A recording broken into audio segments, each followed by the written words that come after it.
Well, thank you, Sally.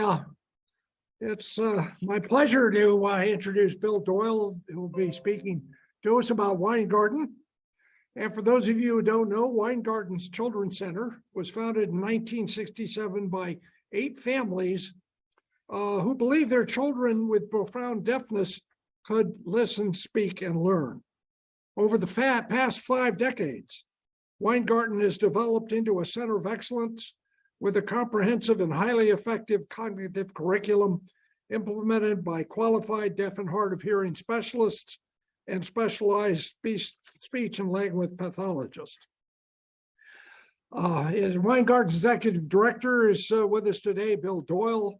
Bill brings private sector career experience focused on building strong organizations by combining operating management strategy and capital.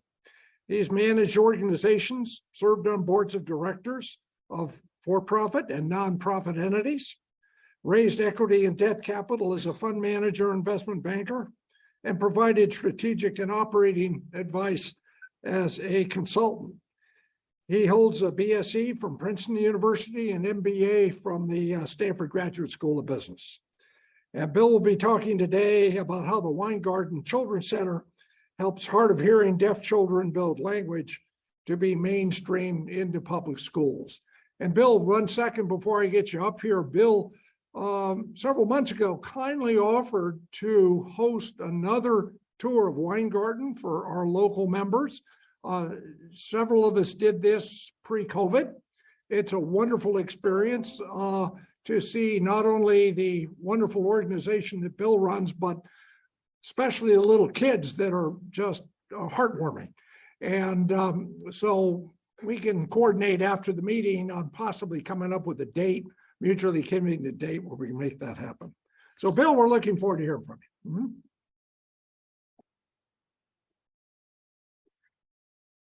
Well, it's great to see you all again. Thank you for having me. It has been a little bit of a time. So I guess for those of you who remember the last time we spoke, our mission is to transform lives of children who are deaf or hard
we all have the same number of neurons in our brains our whole life.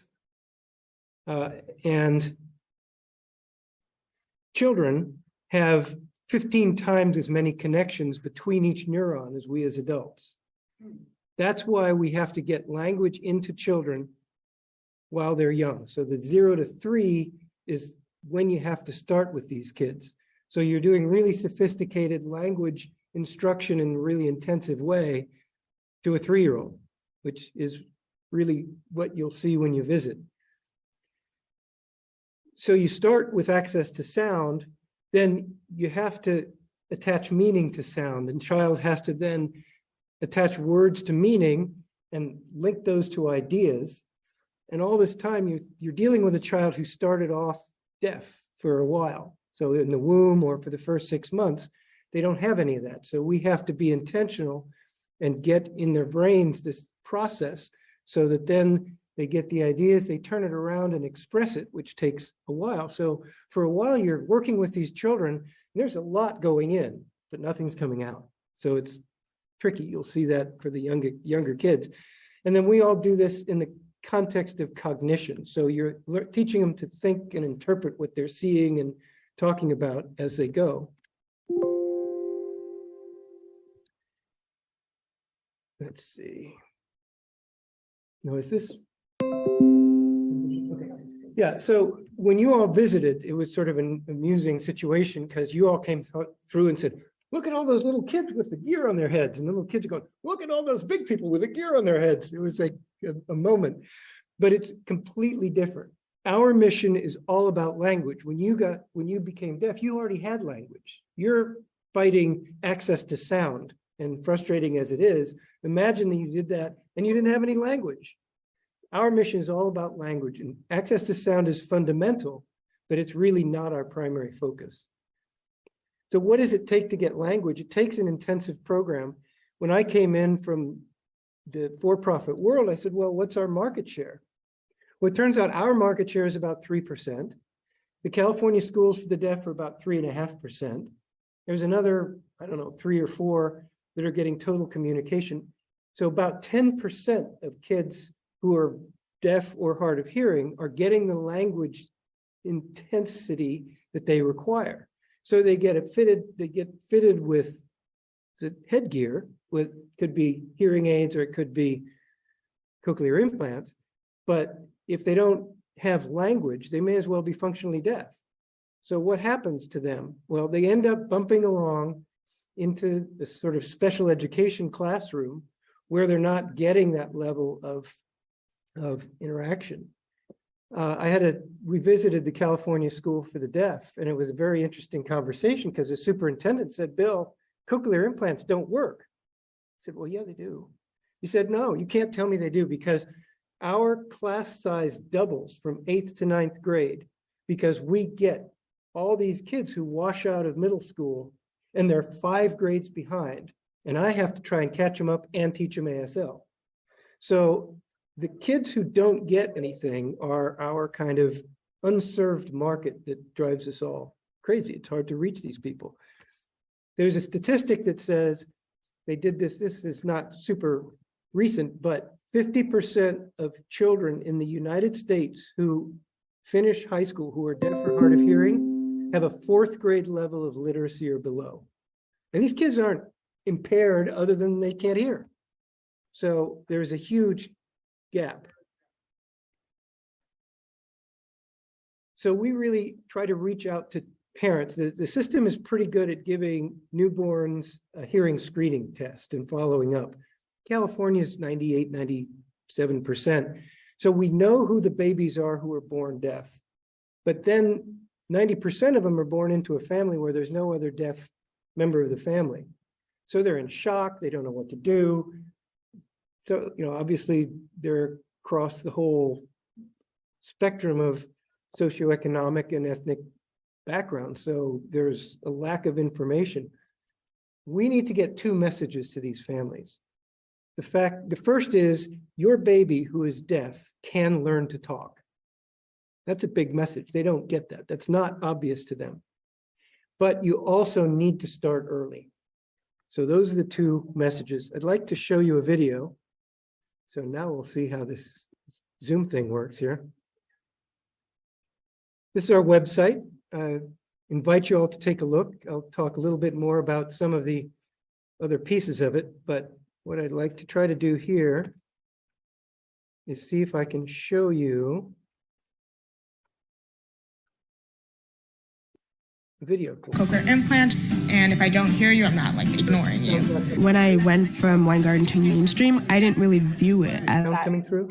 Every once in a while, a parent will be like, "So, like, why are you working here?" And we're just like, I'll take that as a no. Let me try again. Hang on. "I have implants too," and they're so happy to meet someone who's like our age and who can like do something. No. It's The parent community is kind of like an I mean, amazing no, hang on. bonus to meet and chat, is to spend time with other parents who have dealt with and are dealing with the same exact thing. That's been really helpful for me to feel like I have some friends there that I can rely on, you know, to hear me out and actually like hear me and understand me. As a part of this community, we just want to help other parents. Can you see it? Can you see the Is the video? video there? Okay.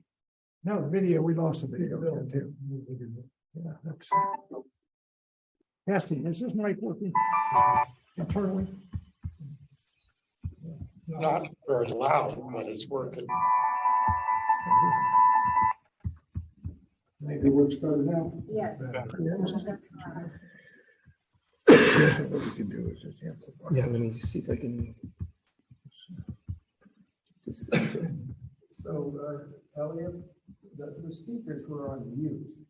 So I turned them off mute, but there's nothing playing. We're going to get a feedback. There's nothing playing.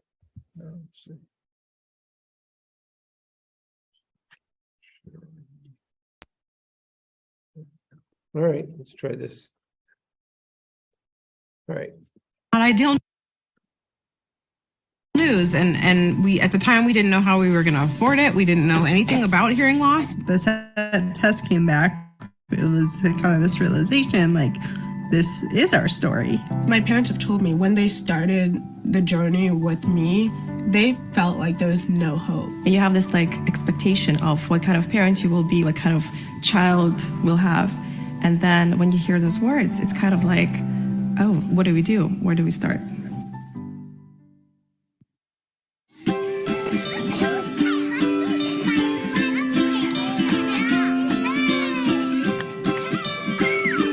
One of the things that sold us on Weingarten was the explicit goal of mainstreaming the children into a regular school by first grade. We went from this place where we don't know anybody else who has hearing loss, seeing all these kids who all are wearing devices just like our child's. Every morning, they gather the entire school, so all the different ages, into the main room, and they do morning music. It's a really great way to get the kids energized at the beginning of the day and to start using their mouth. If you're young and you've never really heard sounds before, you don't feel the need to speak and babble the same way. We didn't know there was something called listening and spoken language where kids with severe hearing loss could learn how to speak. And it has a curly tail. And it has a long... Our founding director used to say language is the outgrowth of cognition. And what we found is when they think critically, they just develop their language in such a more natural way. So our cognitive curriculum involves lots of different question forms. We want the kids to be comparing. We want them to be sorting, observing, and predicting. And there's lots of great questions you can use to lead them into these skills. We have... And we have... What do you think will happen when the baking soda goes in the vinegar? Naomi. I think it will explode. The balloon will explode. It's a questions-based approach to teaching, which helps students develop critical thinking skills and to become divergent thinkers. 3, 2, 1.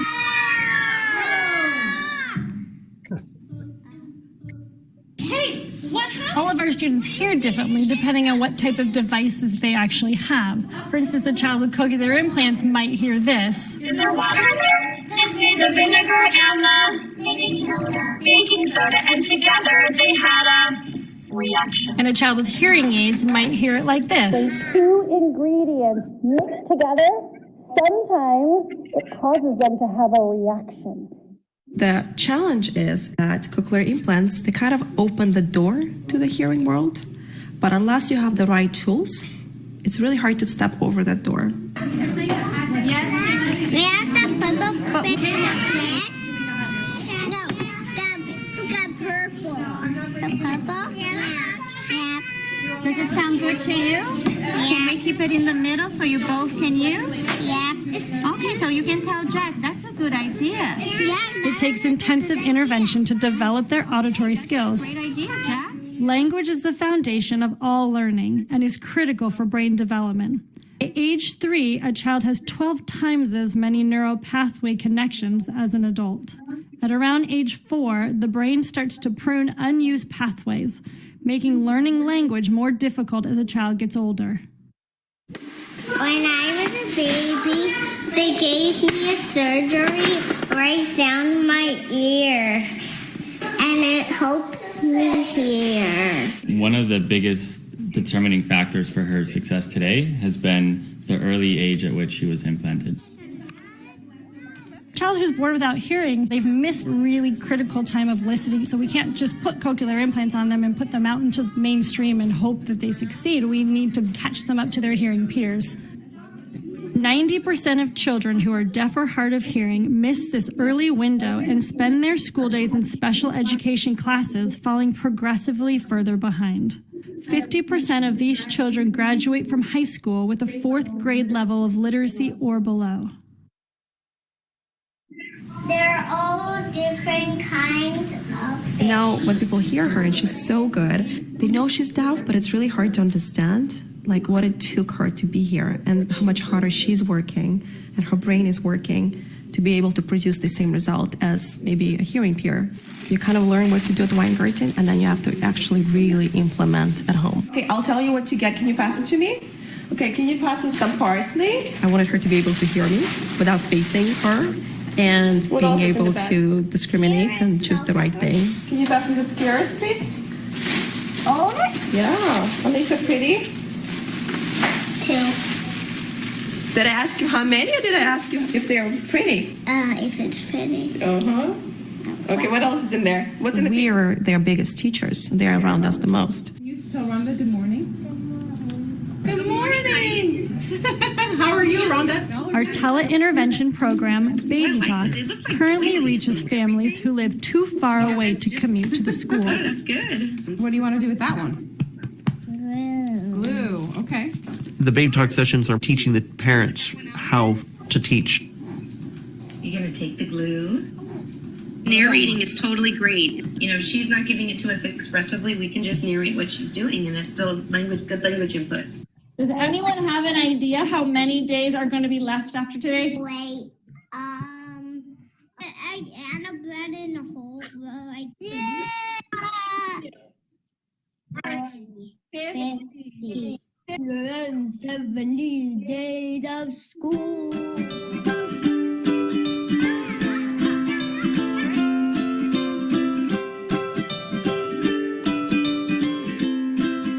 They want active parents, and they pull the parents into it because that's the best chance that the child's going to have for success. The sense of community at Weingarten gives you confidence because you feel like everyone around you understands what you're going through, and you feel the confidence to advocate for yourself. Going here, it taught me that you just kind of have to explain it very scientifically. Just be like, hi, I'm deaf. I have cochlear implants, and if I don't hear you, I'm not like ignoring you. When I went from Weingarten to mainstream, I didn't really view it as that different. Every once in a while, a parent will be like, so, like, why are you working here? And we're just like, oh, so actually, I have implants too. And they're so happy to meet someone who's like our age and who can like do something like that and live life normally. The parent community is kind of like an amazing bonus to meet and chat and spend time with other parents who have dealt with and are dealing with the same exact thing. That's been really helpful for me to feel like I have some friends there that I can rely on, you know, who can hear me out and actually like hear me and understand me.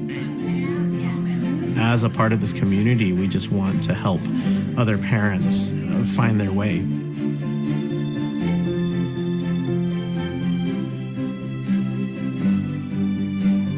In terms of my future, I'm a little bit nervous because I am going to college soon, but I feel with all of these tools, I'm able to take this next leap forward, and I do think that I'll be very successful.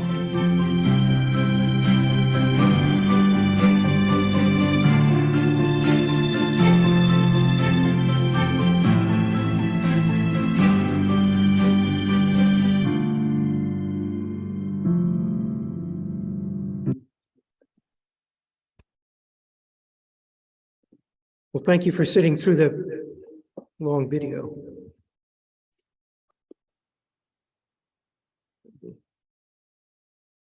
So you saw the child in the car seat. He is now 3.5 years old, and they took him out of Weingarten to put him in German school. He speaks fluent German, English, and Spanish. Oh my word. As a deaf 3-year-old, not too bad, huh? So I want to tell you about our lines of service. Is this showing up? Yeah. So Weingarten is a school. It's been here up the hill in Redwood City, been here for a long time. Our children are age 0 to 6, on-campus instruction with teachers and speech language pathologists, teaching the child predominantly, but their parents closely involved. We currently serve about 40 kids on campus, and if we could bring them in, we could probably handle 80.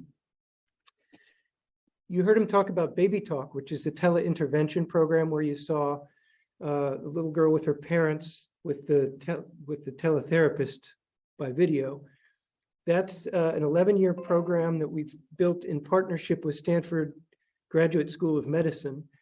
And that basically provides an hour a week of speech language pathology via video. So that's been successful. It's to the parent, but that's a hard one to scale because it's very expensive. It's grant funded, and because it's hard to find enough speech language pathologists.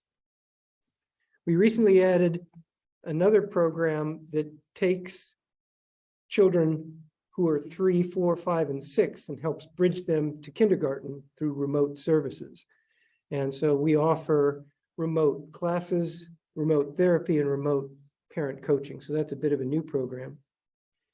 And then the fourth one is the biggest of all. We've raised about $500,000 for it.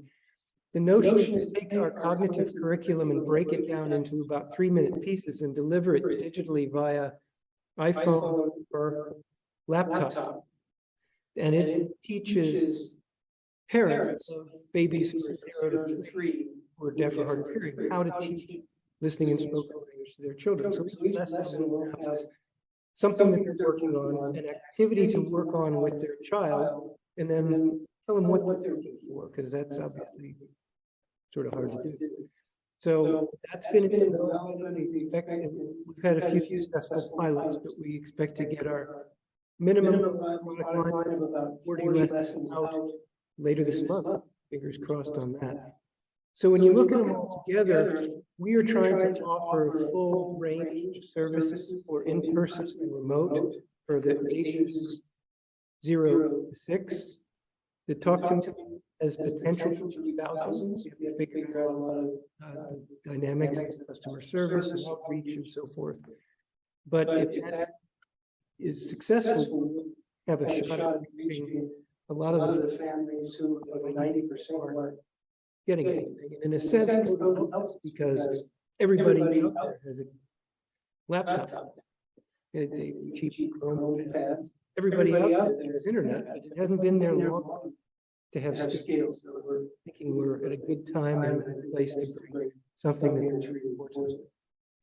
So we have some recent initiatives. We've raised scholarship and support to bring families on campus, kids who are 0 to 3, because they're too young to get support from the districts and counties right check.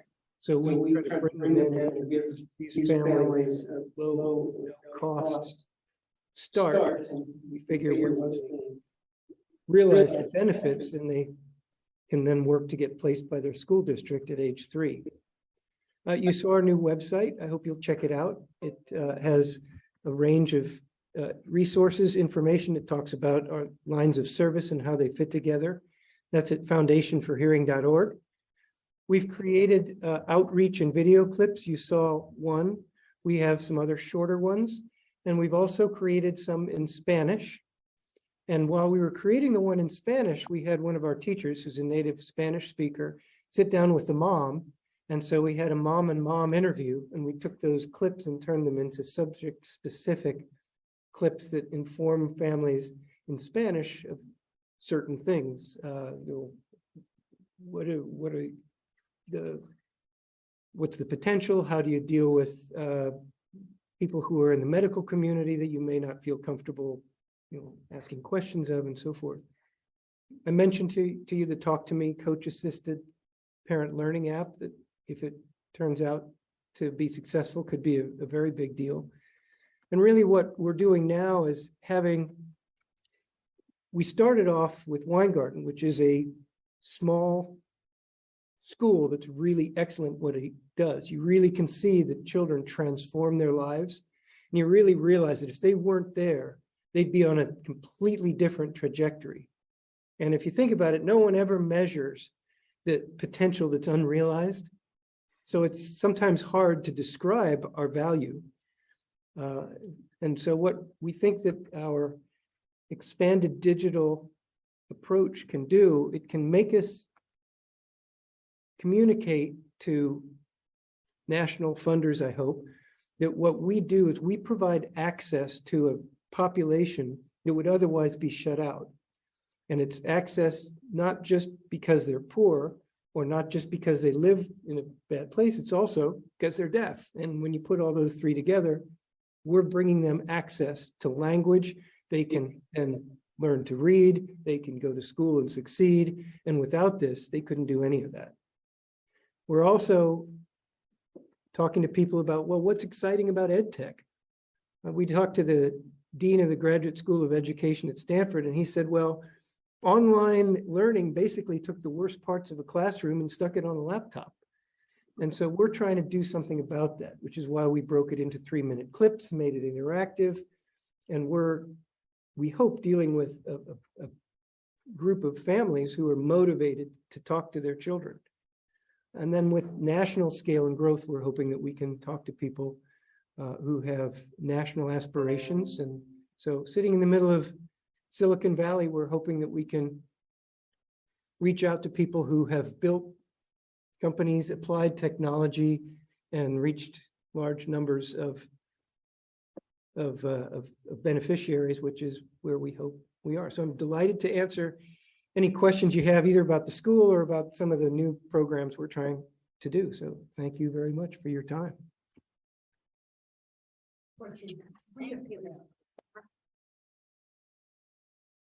So we use the microphone for questions.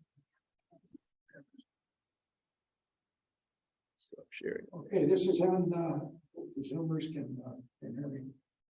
Yeah, Bill, I was intrigued by a comment you made sort of in your opening remarks to the effect that the California School for the Deaf gets a big influx of students at some 8th and 9th grade who have cochlear implants that are not working for them.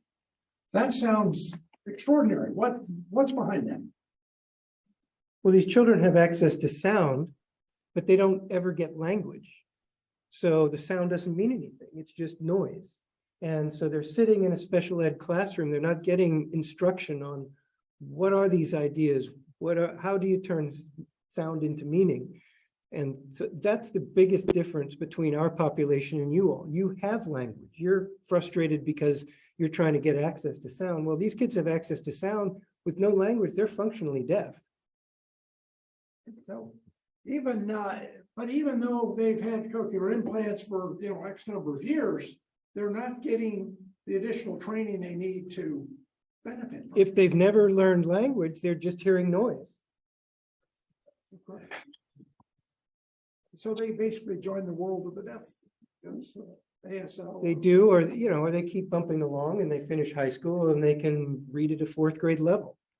So they just get pieces because, even, you all know with your technology, it's not perfect. You don't pick up. It's not perfect. And and if you're looking at someone, you can get it close to perfect, but you're not going to hear what somebody's saying 10 feet behind you. And that incidental learning is huge socially and picking up nuances. I'm amused, our kindergartners now are at a pretty good level and they're really into humor. You can't have humor if you have to have everybody spell it out to you into your face. You have to have some inference and some incidental pickup. Any other questions for Rod? Here, let me take the mic over.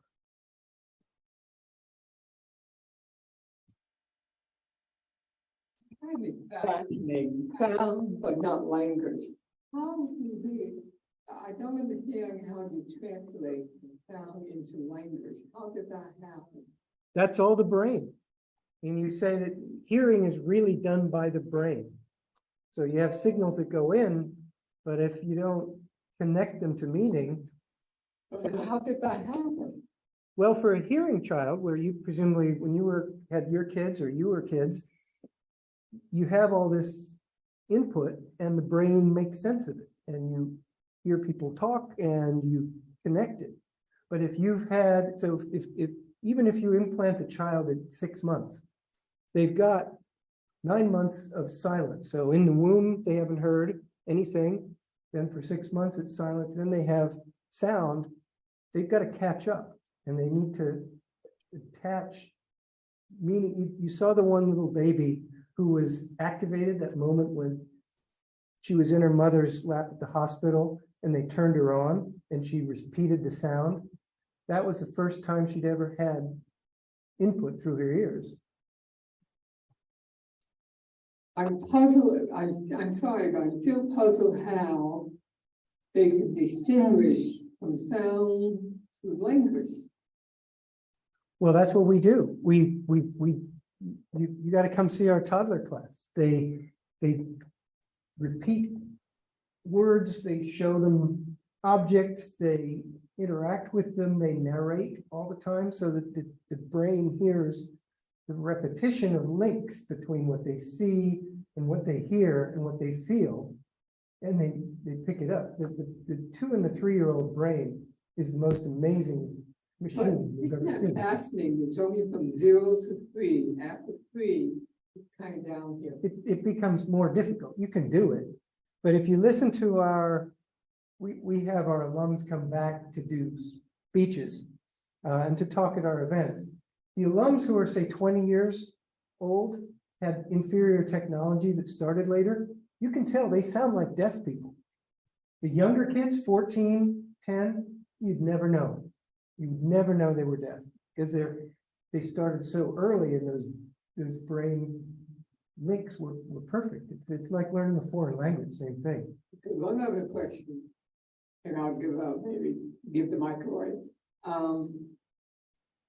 Before a baby leaves the hospital, are they tested to see if they hear or not hear? Every newborn is tested, and for the babies who are flagged, then they have follow-up tests. So yeah, we identify the children who. And then are they referred to? They get referred through the early hearing detection.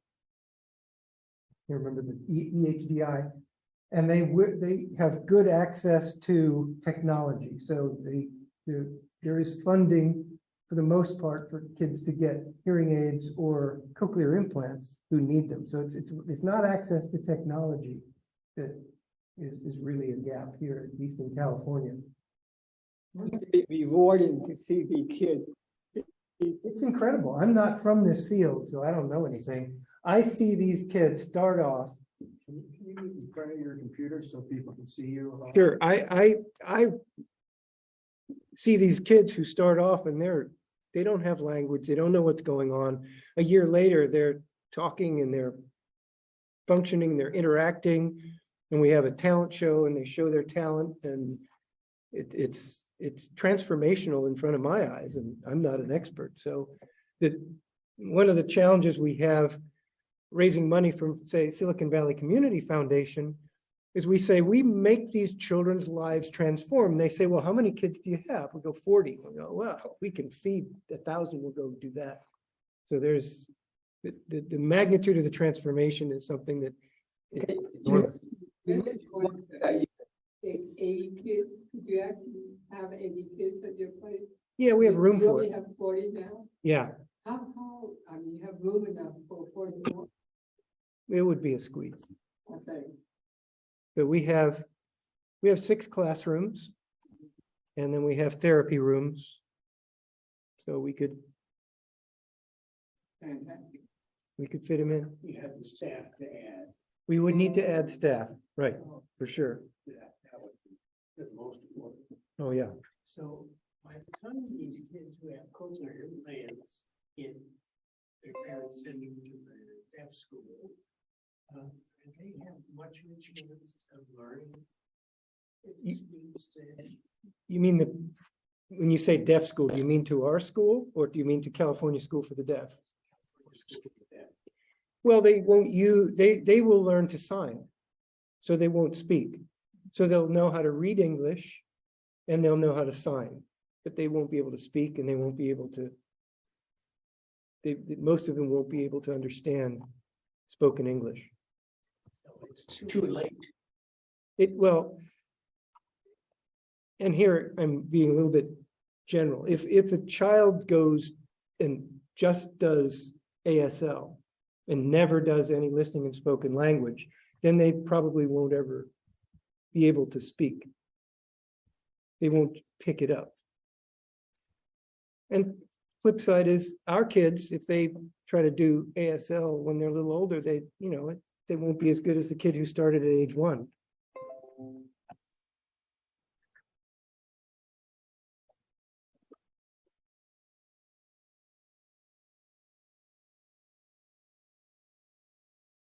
Bill, the funding that you get, I'm sure some of your kids' families don't have the resources. How are you doing for funding? Well, our students, for the most part, after they're 3 years old, are placed by their school district. So so all these kids, when they turn 3, are on an IEP, individualized education plan, which describes their needs and figures out what services they need. And then the school district, in conjunction with us and their medical team, will determine if we're the best place for them. And so if that's the case, then the school district will place the child with us, and the school district will pay the tuition. And they'll pay transportation. We have kids every day who come in a hired car, strapped in their car seat across the bridge from Fremont every day. So what would help you to have more of those 80 spots that you say you could do? You have 40. What would help? We need to get the word out to families. Our biggest problem is that there are a bunch of families out there who don't realize that their child who's deaf or hard of hearing can learn to speak. Or if they do realize that they're too overwhelmed, or if they're not too overwhelmed and they do realize that, they wait till it's too late. Or in some cases, their school districts say, we're not going to provide the services. So just trying to build awareness and parental desire. That's why we're creating the video clips. That's why we're reaching out to the pediatric audiologists throughout the state. So I had a couple other questions. Sure. I wrote them down. Let's see. What is the youngest child, the age of the youngest child you have right now? I think we have about 2 months for our baby and me, or little one and me. The parents will come even before the child is implanted, and they'll have a class where the leader will talk to the family about, here's the journey, here are the things to look for. You want to be talking to your child even though they can't really understand at this point. Here's what to expect with a cochlear implant or a hearing aid. So we start, our youngest class for kids in class is 18 months. So those kids are typically in there with their parents. And then when they're 2, then they'll separate and we'll have the 2 and ups will be in their class on their own. Well, this is fascinating. When I visited, it's been some years ago, it was fascinating to be there. And I hope that when we have another opportunity to do this, that we'll have more people participate. And I think just seeing what's happening in your program and then being able to share that information is the same kind of thing we do with people with hearing loss in our world. You know, I have 2 cochlear implants and I'm always happy when somebody says, what's that on your head? You know, they do sometimes, you know, Yeah. and that we're the best ambassadors for other hearing people, people with hearing loss. Well, it is also interesting because people come through and they look at the school, they say, oh, the kids are so cute, you do such a great job. They have no idea what it takes to get those kids to that level.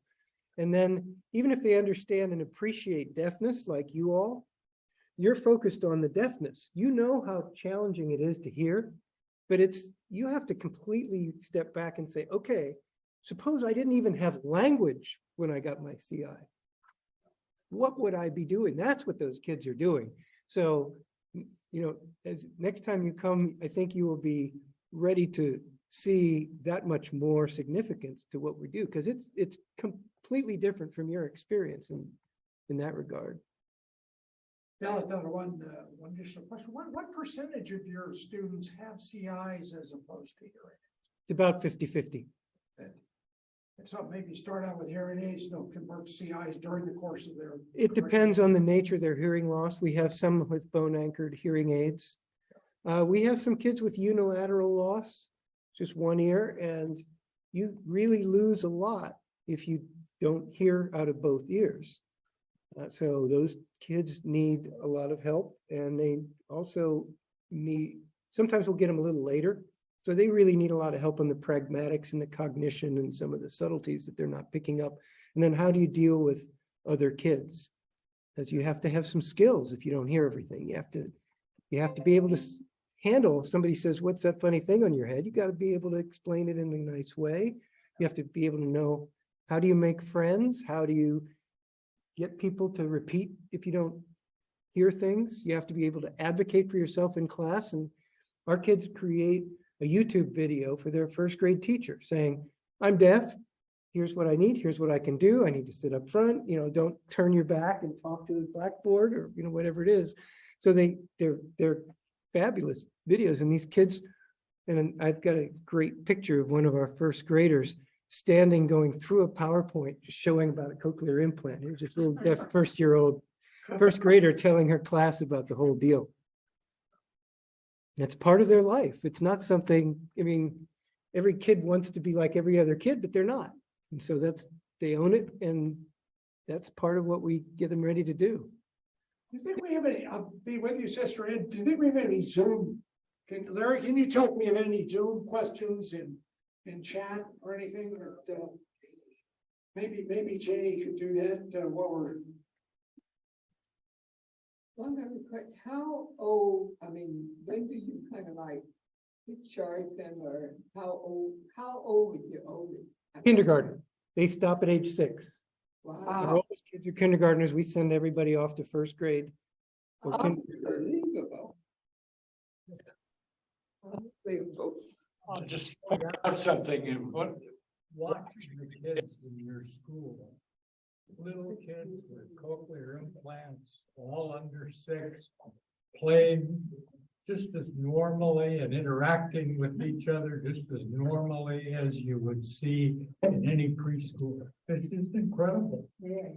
Well, we're actually seeing the impacts that we've been waiting for about 10 years of the improvements and the acceleration of technology. So our youngest kids who get in early are implanted at age 6 months, and they're on a rapid tack. They could leave us at age 4. Whoa. And I mentioned that one kid you saw, the little child in the car seat in the video at the end. He's 3.5. He's in German school. He speaks German, Spanish, and English. He's off to the races. The kids who are older are kids who are late identified or who have, maybe some other slight issues. And they have some behavioral problems. Think, if you are age 4 before they realize you're deaf and everybody else is interacting and you don't know what's going on, you're going to have some behavior issues. So we deal with that. And so we really have kind of 2 tracks, which means that our approach to teaching is quite different for the older kids. You have to teach a leveled class and you have to really calibrate the message so you bring everybody along, but you don't lose the higher or the lower kids. It's a very different challenge teaching them than it was 5 years ago. Then you go back 10 years, we had 3rd graders. So the technology is changing the way we have to do what we do. Any other questions? Can we figure out if there are any in chat? I don't see any. There's all the comments are about the speech, in front of the camera or. Sorry about that. I don't know if Cheney can hear me, but whether she can determine if any are in chat, maybe not. Here's the chat. Yeah, I don't see any questions. When I heard you talk before, the thing I'm impressed with is how few people you're actually helping, because there's this mass out there that the parents never find out about it. They don't know what to do. And even if they do, they may not, I can't deal with that. I'll put them in special ed. And the schools can't do this either. No. One of my colleagues on the Commission on Disabilities is now a member of the San Mateo County School Board. And I asked her about, well, why can't they hire somebody who does speech pathology, who works with deaf kids? Oh, well, it's not enough. There's an exception for, there's a very small group, it isn't a physically possible. And that's very disappointing to me. And that's what we're trying to do something about. So in California, just to put numbers on what you said, there are about 1,000 babies a year born deaf. So it's a small number. And, the school district legally is only required to intervene to get the child to the 7th percentile. So beyond that, we're fighting with the school district and the parents pushing, and we're grinding, saying, listen, send your kid here. We'll send them, they'll be ready for mainstream. You're not going to have them in special ed for 13 years. It's a good deal for you, but still it's a fight. Fight every time. I think, related to that, Bill, one wonders, you're covering such a small percentage of the whole market share. Why parents would not take advantage of this if most school districts won't pay for it? What between ages, 3 and 6? 3 to 6, 3 yeah. and 6. Do you think it's because they're just simply not aware of that fact? Or some, maybe not all school districts do pay for it? Well, some school districts are too far away for kids to commute. That's a big chunk of them. School districts, with school districts, we really have 3 steps of resistance. The first one is listening in spoken language something that these kids can do? Is it a thing? So you have to do that whole education, because they just say, oh, kids got disability, throw them in the class and we'll see what happens. They just don't know the potential. And the next thing is they'll say, oh, well, we have a speech language pathologist in the school district. They can take care of it. Go, no, you don't have one that understands how to teach language to children who are deaf. And one person in the district isn't enough. It has to be this intense, repetitive process. So once we get them past that, then what they can't say is we don't want to pay for it because it's expensive.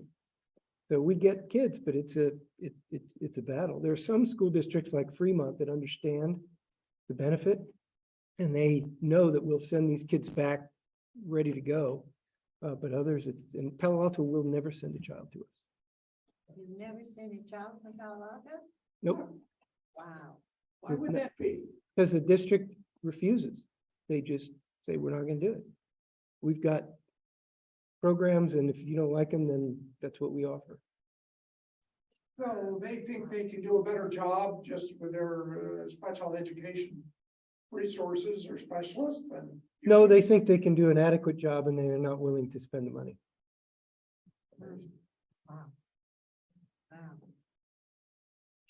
How are you getting this out to the public? I mean, this is magnificent. How do we win? I'm sorry? How are you getting this out to the public? I mean, these videos would be great to show. We've got them. I've shown you our website. We have a public YouTube channel, which has websites, and soon it's going to have the Spanish ones on it that I mentioned. We have our team reach out to pediatric hearing centers. So they've presented to the top 8 hearing centers throughout the state. If a parent is searching, we have the search engine optimization for our website, and our website we revisited it. We just rebuilt it, but it's geared to try to inform parents, try to steer them towards the right line of service, and then give them the information they want. And then if they reach out to us, we'll follow up. What about the audiologists who do the screenings in all these hospitals? Well, the first screening is typically, the audiologists are our best point of contact. It's typically the second screen, because there are a lot of babies who get tested and they get flagged. Then they go to the second screen, and that'll be a more focused pediatric audiologist, and they're really they're the focal point for the newborns. I heard frequently the parents at the first screening, they don't want to come back to the second. Yeah, you do lose some of that. It's not as bad in California as some other states. And you try to follow up, but if they don't want to hear it and they're not going to do it, then you lose them. Yeah, almost every state in the union has this program where they're testing kids when they're after their first 2 weeks after birth. Question? Yeah, Sound versus language. Wow. It's not obvious, is it? Yeah. Have you ever spoken with, are you familiar with the Hearing Loss Association of America? Yeah, yeah. Because they will be someone to help fill out the news. Yeah, absolutely. And you all have very generously supported through scholarships some of our alumni. Yeah. So when our grandchildren were being born and stuff, they did tests on them and brand new babies to test to see if they had hearing. How many are picked up at that point versus later? And then the other thing is when the doctors detect that the child at birth doesn't have hearing, or the hearing is really poor, do doctors give them advice to how to deal with that issue? Or are they just sort of thrown out into the wild and left to their own devices? Well, 1 in 500 babies is born deaf. So that's 1,000 per year in California. And so they'll have the screening, and then it's not just a pediatrician, they'll go to an audiologist.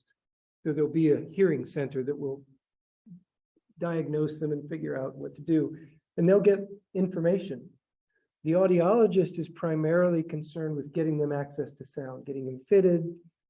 Shall I put my baby under the knife? All that stuff is big questions with a lot of emotion. They do say you've got to follow up and get the language, but that message, these parents are overwhelmed. They have a brief message with an audiologist whose primary goal is to get them fitted. They're not getting that next step in enough detail. So that's where we're saying, give them a referral to our video clips, then have them talk to us. And so we're trying to pick that up. So you're exactly on the same point that we're trying to to work on. Well, Bill, if, Sally had one, at some point we have to let Bill go back to work. But, Yeah. I just want to clarify what you said. You said 1 in 500 babies in California are born deaf. And that's about 1,000 a year? I see. Okay. And that number doubles by the time they get to kindergarten. So progressive loss is just as big, but by that time, for the most part, they have some language going in, but they need help too, and they don't get it either. Have you figured out what your potential market share would be out of that 1,000? How many of them are located on the Mid Peninsula or in the Bay Area? Number one. Number two, are there other schools, for example, in the LA area that are doing what you do? In California, there is 1 school in Sacramento, 2 schools in LA. And us, there are 2 schools for the deaf that do ASL. So there are probably 30 schools throughout the country who do more or less what we do. And yeah, I guess if you just kind of do the numbers, we should be able to double just within this region. Oh, that's good. Well, Bill, thank you very much. I want to say I want to say on behalf of the scholarship committee, Bill has helped us find scholarship applicants, and it turned out that 2 of our 4 scholarship applicants last year were Weingarten grads. This year, 2 of our 4 applicants are Weingarten grads. So thank you for helping us do that.